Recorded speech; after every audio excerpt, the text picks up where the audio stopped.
ನಮಸ್ಕಾರ ಫ್ರೆಂಡ್ಸ್. ಸಂಜೆ ಟೀ ಟೈಮ್ಗೆ ಟೇಸ್ಟ್ ಆಗುವಂಥ ಈರುಳ್ಳಿ ವಡೆ ಹೇಗೆ ಮಾಡೋದು ಅಂತ ತೋರಿಸ್ಕೊಡ್ತಾ ಇದ್ದೀನಿ.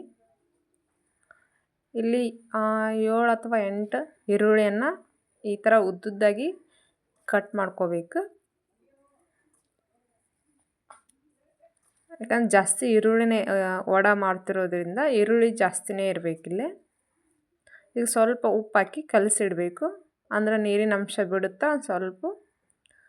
ಈ ಕಡೆ ಒಂದು ಸೈಡಿಗೆ ಒಂದು ಬಟ್ಲದೊಳಗೆ ಸ್ವಲ್ಪ ಬಜ್ಜಿ ಹಿಟ್ಟು ಏನಂತೀವಲ್ಲ ನಾವು, ಹಸಿ ಕಡಲೆಬೇಳೆ ಹಿಟ್ಟನ್ನು 1-2 ಚಮಚ ಆಗುವಷ್ಟನ್ನು ಕಲಸಿಟ್ಕೋಬೇಕು. ಇದೊಂಥರ ಟೇಸ್ಟ್ ಹೊಸದಿರುತ್ತೆ ನೋಡಿ, ಚೆನ್ನಾಗಿರುತ್ತೆ. ಮಾಡಿ ಸಾಯಂಕಾಲದ ಹೊತ್ತಿಗೆ ಟೀ ಟೈಮಿಗೆ ಭಾಳ ಅಂದ್ರೆ ಭಾಳ ರುಚಿಯಾಗಿರುತ್ತೆ. ನೀವು ಇನ್ನೂ ನನ್ನ ಚಾನಲ್ ಸಬ್ಸ್ಕ್ರೈಬ್ ಆಗಿಲ್ಲ ಅಂದ್ರೆ ಪ್ಲೀಸ್ ಸಬ್ಸ್ಕ್ರೈಬ್ ಮಾಡಿಕೊಂಡು ವಿಡಿಯೋ ನೋಡಿ. ಇಷ್ಟ ಆದರೆ ಒಂದು ಲೈಕ್ ಮಾಡಿ.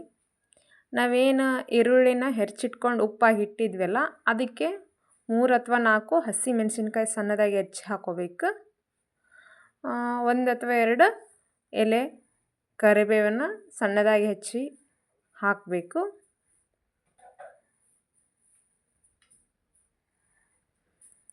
ಇದಕ್ಕೆ ಹಸಿಮೆಣಸಿನ್ಕಾಯಿ ಹಾಕಿದರೂ 1 ಚಮಚ ಆಗುವಷ್ಟು ಅಚ್ಚ ಖಾರದ ಪುಡಿಯನ್ನು ಹಾಕಬೇಕು.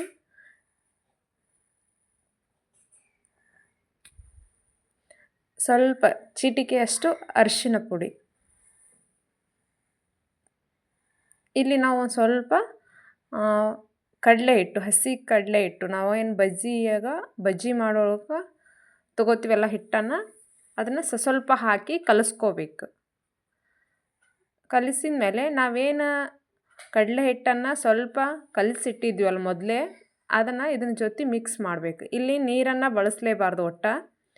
ಯಾಕಂದ್ರೆ ಈರುಳ್ಳಿ ನಾವು ಮೊದಲೇ ಉಪ್ಪು ಹಾಕಿ ಇಟ್ಟೋದ್ರಿಂದ ಅದು ನೀರಿನ ಅಂಶ ಬಿಟ್ಕೊಂಡಿರುತ್ತಲ್ಲ, ಹಾಗಾಗಿ ಇಲ್ಲಿ ನಾವು ನೀರನ್ನು ಬಳಸಿದೆ ಇದನ್ನು ಕಲಿಸ್ಬೇಕು. ಸ್ವಲ್ಪ ನೋಡಿಕೊಂಡು ಹದ ಬರೋ ಹಾಗೆ ಹಸಿ ಕಡಲೆಬೇಳೆ ಹಿಟ್ಟನ್ನು ಹಾಕಿ ಕಲಿಸ್ತಾ ಇರಬೇಕು. ನೋಡಿ, ನೀವು ಎಷ್ಟು ಈರುಳ್ಳಿನ ಕಲಿಸ್ತಾ ಹೋಗ್ತೀರಲ್ಲ ಅಷ್ಟು ನೀರಿನ ಅಂಶ ಬಿಡ್ತೈತದು. ನೋಡಿ, ಇಲ್ಲಿ ನೀರನ್ನು ಒಟ್ಟ ಹಾಕಲೇಬಾರ್ದು. ಒಂದೇ ಥರದ ಬಜ್ಜಿ ತಿಂದು ವಡೆ ತಿಂದು ಬೇಜಾರಾಗಿತ್ತಂದ್ರೆ ಈ ಥರ ಮಾಡಿ, ಟೇಸ್ಟೂ ಚೆನ್ನಾಗಿರುತ್ತೆ, ಕ್ರಿಸ್ಪಿಯಾಗಿರ್ತವೆ. ನೋಡಿ, ನಾನು ಇನ್ನೊಂದು ಸ್ವಲ್ಪ ಹಸಿ ಕಡಲೆಬೇಳೆ ಹಿಟ್ಟನ್ನು ಹಾಕಿ ಕಲಿಸ್ತಾ ಇದ್ದೀನಿ. ನಿಮ್ಗೆ ಎಷ್ಟು ಬೇಕೋ ಅಷ್ಟು ಸ್ವಲ್ಪ ನೋಡಿ ಹಾಕ್ಕೊಂಡು ಕಲಿಸ್ಕೋಬೇಕು.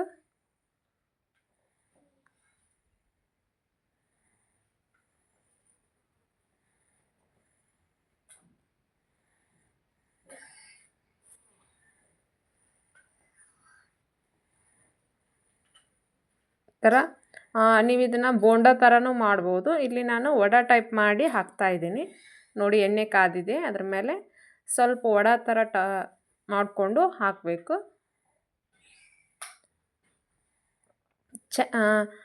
ಇದು ಚೆನ್ನಾಗಿ ಬೇಯಬೇಕಂದ್ರೆ ಉರಿನ ಯಾವತ್ತೂ ಜೋರಾಗಿ ಇಡಬಾರ್ದು, ಸ್ವಲ್ಪ ಲೋ ಫ್ಲೇಮು ಕಡಿಮೆನೇ ಇರಬೇಕು. ಅಂದ್ರೆ ಉರಿ ಕಡಿಮೆ ಇತ್ತಂದ್ರೆ ಕ್ರಿಸ್ಪಿಯಾಗಿ ಬರ್ತಾವಂತ.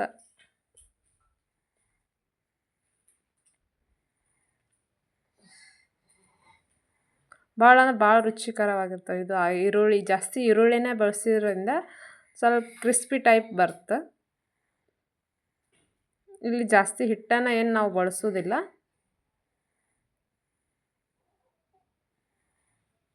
ನಾ ಏನು ಹಿಟ್ಟನ್ನು ಒಂದು ಡಬ್ಬಿ ಒಳಗೆ ಕಲಸಿದ್ನಲ್ಲ, ಅದ್ರ ತುಂಬ ಹಸಿ ಕಡಲೆಬೇಳೆ ಹಿಟ್ಟಾದರೆ ಸಾಕು.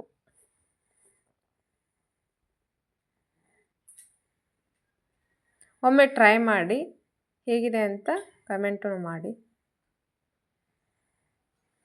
ನೋಡಿ, ಒಂದು ಸೈಡ್ ಆದ ತಕ್ಷಣ ಇನ್ನೊಂದು ಸೈಡಿಗೆ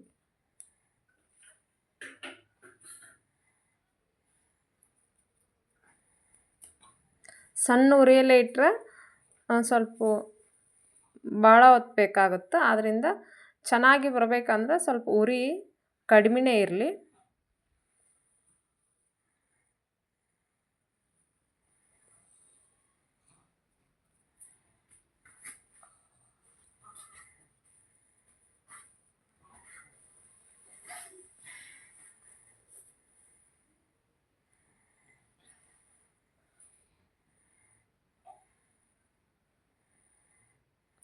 ನೀವು ಆದಷ್ಟು ನಂದು ಚಾನಲ್ ಸಬ್ಸ್ಕ್ರೈಬ್ ಮಾಡಿದ್ರೆ ಹೆಲ್ಪ್ ಆಗುತ್ತಾ, ಪ್ಲೀಸ್ ಸಬ್ಸ್ಕ್ರೈಬ್ ಮಾಡಿಕೊಳ್ರಿ.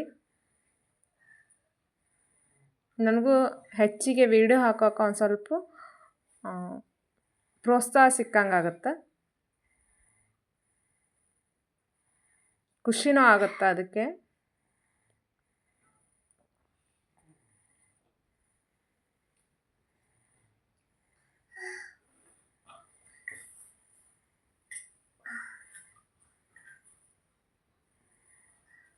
ನೋಡಿ ಇದು ಆಗಿದೆ ಈಗ.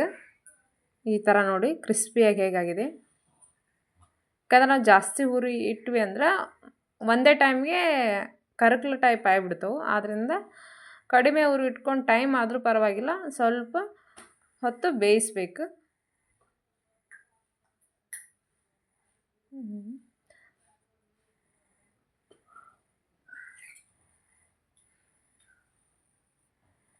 ಭಾಳ ಚೆನ್ನಾಗಿರುತ್ತೆ, ಒಮ್ಮೆ ಟ್ರೈ ಮಾಡಿ.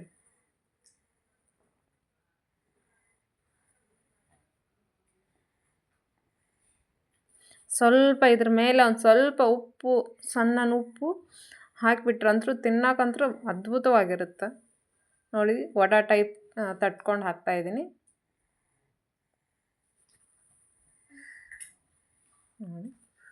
ನೀವು ಇದನ್ನು ದೊಡ್ಡದಾಗಿ ಬೋಂಡಾ ಟೈಪ್ ಬೇಕಂದ್ರೆ ಬೋಂಡಾ ಟೈಪು ಮಾಡ್ಬೋದು. ನಾನು ಇಲ್ಲಿ ಈರುಳ್ಳಿ ವಡಾ ಅಂತ ಮಾಡ್ತಾಯಿದ್ದೀನಿ ಅದನ್ನು. ಈಗ ಕಡಲೆಬೇಳೆ ವಡಾ ಮತ್ತು ಅಲಸಂದಿ ವಡಾ, ಉದ್ದಿನಬೇಳೆ ವಡಾ ಇವೆಲ್ಲ ನೀವು ಟೇಸ್ಟ್ ಮಾಡಿರ್ತೀರಿ. ಇದೊಂದು ಟ್ರೈ ಮಾಡಿ.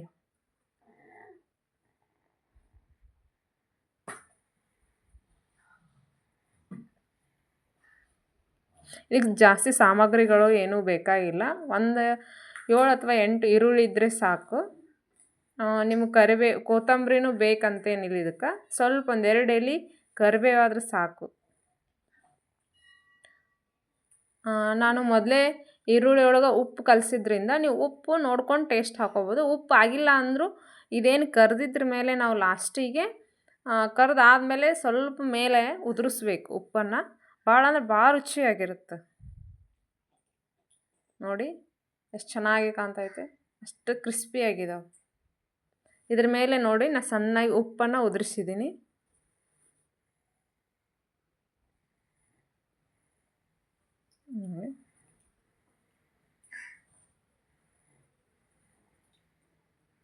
ಬಾಯಲ್ಲಿಟ್ರಂತೂ ಕರಗಬೇಕು, ಅಷ್ಟು ರುಚಿಯಾಗಿರುತ್ತೆ.